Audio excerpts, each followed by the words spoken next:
From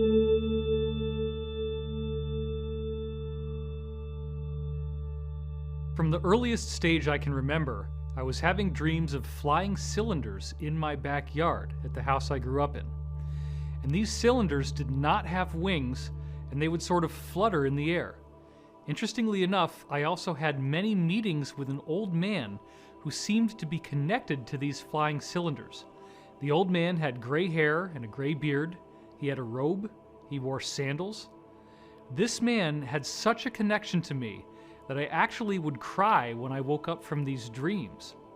In these dreams, he was telling me that a stupendous event was going to happen in humanity's future within my lifetime, that it would lead to some sort of evolutionary leap for us in what it means to be human. And he also told me that I would have a very key role to play in this awakening. He also said that I would be needing to learn as much about science as possible, and also he gave me a keen interest in UFOs and ancient civilizations. I was taught to spend a lot of time looking into the stone monuments around the world.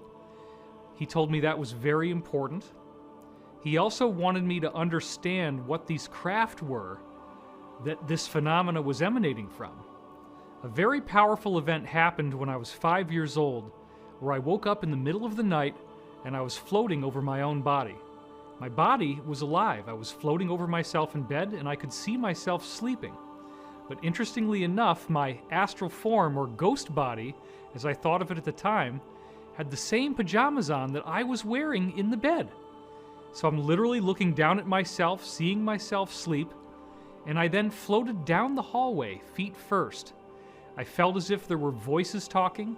I felt a very strong energetic presence. And then I stopped at the stairwell that I would normally be walking downstairs through. And at that point, on its own, my body turned 90 degrees and then tilted up on a diagonal angle. And I started to drift down the stairs.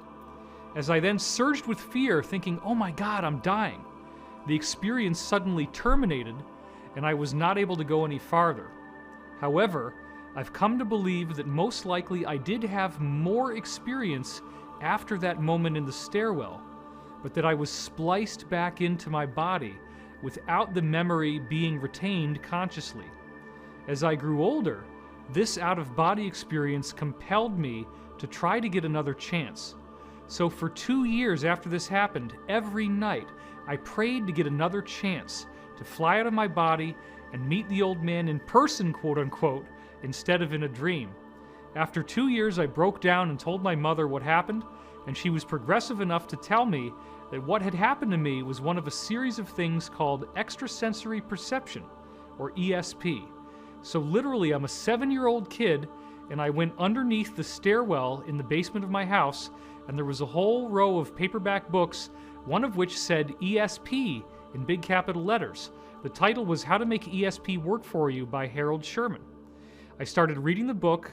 I was in 2nd grade. Most kids were reading Clifford the Big Red Dog. I did not understand many of the words, so I had to use context, but I was able to get through the book. For me, reading people's minds, knowing what they were thinking, that was commonplace. I was very aware of what people were going to say before it came out of their mouth.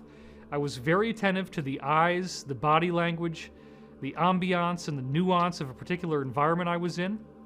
All of these things in my early childhood seemed to be anomalous until you started talking to certain insiders, at which point you realize this fits in with a greater mosaic.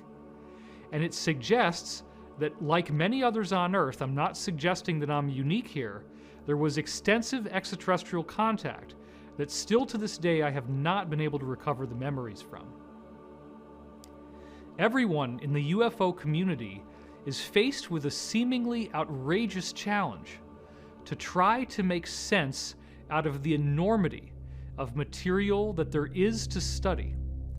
How do you effectively navigate a course through an incredible body of material that encompasses many different ancient civilizations that have megalithic architecture or giant stones?